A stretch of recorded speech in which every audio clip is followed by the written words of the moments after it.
Thanks, Kim and Laura, for the setup about all the challenges and reasons for change for Minnesota State. And thank you for taking the time to share more about our company and our vision for our customers. I'm your guide through the next section of our demo. My name is Kathy Petrie, and I'm a higher ed solutions consultant focused on human resources and payroll. Just last year, I was sitting on your side of the camera, where I oversaw a team that managed employment administration and leave at an institution.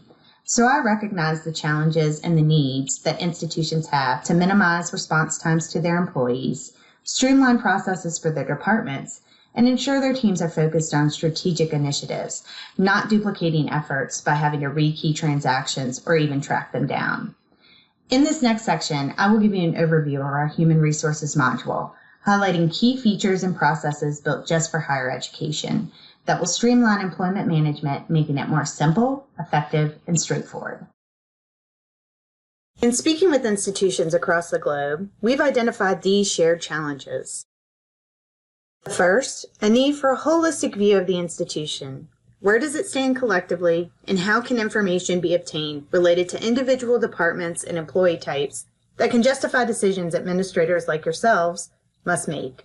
The second, the ability for employees to self-serve. How can the time for responses to inquiries about benefits, pay, and transaction statuses be minimized or eliminated, allowing employees to have access to this information when they need it and not just during the standard office hours? The third, minimizing errors to ensure that data for decision-making is accurate and employees are paid correctly. The fourth, process efficiencies. Many institutions still struggle to overcome the paper shuffle. Transactions are completed and routed on paper and then keyed into the system. This process creates a duplication of effort, a risk of errors, and the potential delay in processing. With the introduction of Banner, we'll see what the future will look like and how these challenges, which are all connected, can be overcome. Let's first review how you can feel confident with the decisions you as an administrator must make based on the data available to you. Consider the importance in preparing for retirements from the institution. Long-term employees hold a tremendous amount of institutional knowledge. Planning for changes within the department is crucial to continued success of the institution. Otherwise, you're simply creating more work for yourself. Taking on the role as the director of HR, it's important that I ensure departments have succession plans and recruitment plans in place to address the potential turnover in departments as a result of the retirements. To keep on track with this responsibility, I need to immediately be able to evaluate the state of our departments when I'm meeting with department heads, the president, the board, and my team. This data can be summarized for me as shown here on this dashboard, and I can see immediate impacts to our departments in addition to forecasting recruitment needs based on pending retirement. As of today, we only have approximately 23% of employees eligible for retirement. That's based on the minimum years of service for retirement as well as the minimum age for retirement that we've defined. However, if I forecast into the future, I'll be able to see how this impact may change and what departments might be impacted, say, 5 years from now. Immediately, I can see that chemistry and international programs are two departments that will be impacted. I have a meeting with the department chair for chemistry later this week and can get an update on the succession plan she has in place.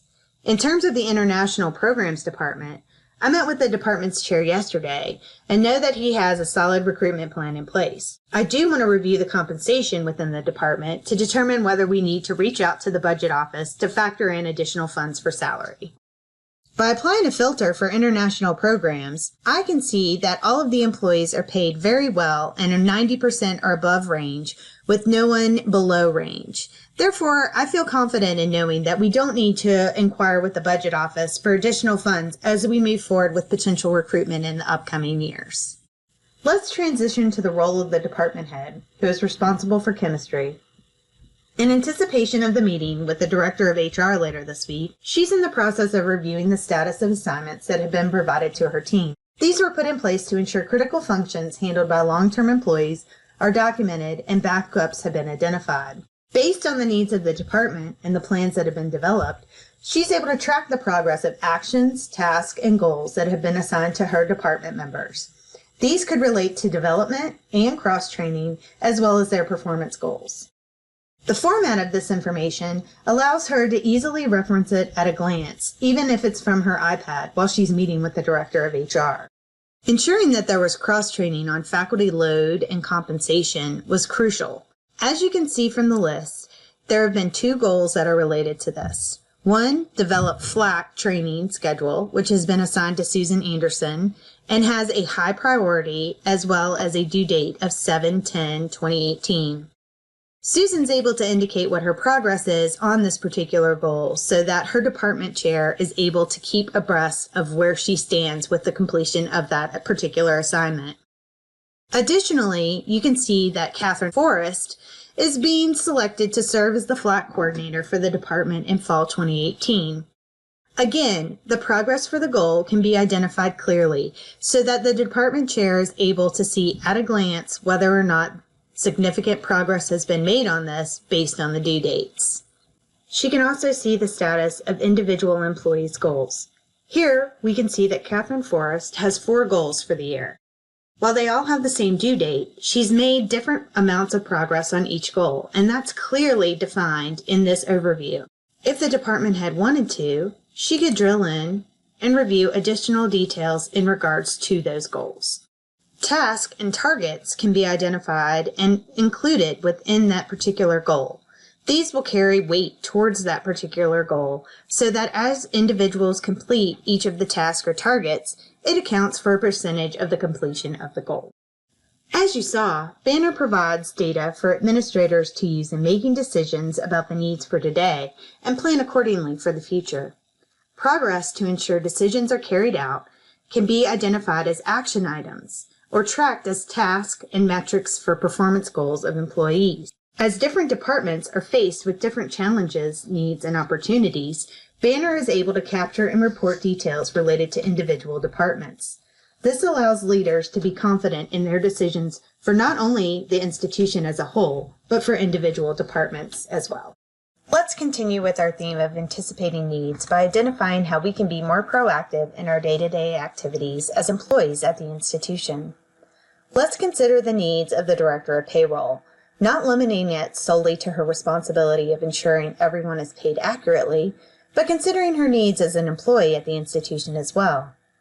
First, having a central location that provides information related to her personal information, employment, job, benefits, and pay, as well as tasks related to her roles and responsibility at the institution, allows her to do her job more easily. Banner provides that central location, known as the Employee Dashboard. Let's review the Employee Dashboard and the benefits that it has, not only in allowing employees to complete their roles and responsibilities within the institution, but also making it easier for them to obtain information related to their employment with the institution. First, upon entry, we can see that leave balances are easily available to the employee based on the current date. If employees needed to access additional information about that, they could review information listed as full leave balance. By selecting that, not only would they be able to review information based on the breakdown of how their leave has been accrued for the current year, but could also review prior years as well. Pay information is also available. Selecting that latest pay stub brings it up so the employee can review the information. Notice that it can be branded so that the institution can continue with a consistent image. This can also be printed for the employee if they so wished. Pay stub information is not only available for the current year, but it's also available for prior years as well. Again, minimizing the inquiries that would need to come into central offices requesting copies for this, as well as allowing employees to get immediate resolution to their needs. My Profile is where an employee can review and confirm biographical information based on the institution's processes. Immediately, they're able to see their hire date, as well as information such as their address, phone numbers, and emergency contacts. Not only can they review this information, but they can also make updates by selecting these intuitive icons. One particular field that's important to point out is the preferred first name. In this case, Cynthia prefers to be known as Cindy by her colleagues, so she's able to update this immediately within self-service. From working at an institution for over a decade, I can share that this feature is beneficial for both the employee and the HR department. Rather than having to submit requests to the HR department for this information to be entered on the administrative side of Banner, the employee can immediately make this update. This results in less entry for the HR department, and again, an immediate resolution to the request for the employee. Additionally, Employees can also indicate what their personal pronoun preference is, ensuring that colleagues are able to address them in the way they prefer. The employee dashboard is configurable and has a responsive design. This allows it to be available to employees not only from a computer, but from their iPad or other mobile device. Additionally, institutions can configure the dashboard to draw attention to particular items over the course of the year. For example, when W-2s are available, the tax section can be expanded upon entry. Now that we've seen how Cindy can obtain, update, and review information tied to her employment with the institution, let's review how Banner can make her job easier by providing that central location for tasks, roles, and responsibilities as the Director of Payroll. For individuals with direct reports, a My Team feature is available to review information on all team members. We're going to take a look at Cindy's now. A vertical organizational hierarchy appears where Cindy can see her team members. Selecting a team member gives her a bit more detail. This includes a snapshot of the employee's employment history as well as leave balances. This will allow them to address any potential succession planning needs and ensure a work-life balance. Also, Cindy is able to review their hire date and birth date information, so if those are items she wants to celebrate for her employees, she can do so. Finally, she's able to obtain contact information for any ways that she may need to reach out to the employee or perhaps their emergency contact. In cases such as Nancy, where she also has a report, Cindy is able to review those details as well. Regardless of the team size or structure, Cindy can get a summary information on leave balances, which provides her assurance that her team is taking time off and has available leave, even though she doesn't directly approve those reports. Let's move to the My Activities section. This is where items that are related to the roles and responsibilities of employees can be found based on their position at the institution. Employees will be able to initiate timesheets, leave reports, and leave requests from this location. In cases such as Cindy, she can also approve timesheets and leave reports. As a Director of Payroll, Cindy has been assigned a role as the Pay Stub Administrator and the Benefits Administrator. This allows her to review the information in the same format that an employee sees, providing a single source of truth for addressing concerns. Other activities that are listed here include EPAFs, or Electronic Personnel Action Forms. Individuals that hold the knowledge about necessary transactions can initiate that request based on established templates defined by the institution. These templates also establish required approval levels. Completing the process electronically allows transactions to be tracked. Salary Planner provides the ability for individuals to perform online analysis and modeling of projected salaries for direct reports, and it also allows departments to model their fiscal year position budgets. Faculty load and compensation is another activity that we're going to dive into more detail about in just a moment. So what is faculty load and compensation, or FLAC as you'll hear me refer to it? It's an incredible tool that is unique to our solution in being able to manage faculty contracts, assess overloads, and ensure consistency with compensation calculations based on the rules established by the institution. Let's first review an example of the roles and processes associated with FLAC. Then we'll deconstruct the process and review information in both the administrative and self-service sides of Banner. We're going to focus on 3 roles: the faculty administrator, the HR administrator, and the faculty member. The faculty administrator is going to establish the faculty profile and assign instructional and non-instructional assignments to the faculty member.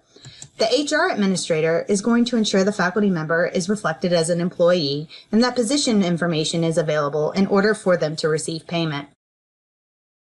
Then they're going to create a contract. That's going to be based on the compensation calculations from the rules that have been established within the system, and they're going to be able to review that information. The faculty administrator is going to also view and verify that the faculty contract types, course assignments, and compensation rates are accurate. And if something changes about the faculty member as far as a course assignment is concerned, the system's going to help you identify that. Once everything's been confirmed, the faculty administrator is going to lock the final compensation record. That then allows the faculty member to view and acknowledge the compensation contract. Also, any additional details that have been attached for document management purposes.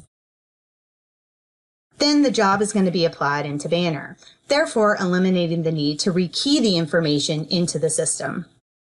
We'll now review the rules that have been established in order to create the compensation calculation. Here, we're able to review information regarding the rules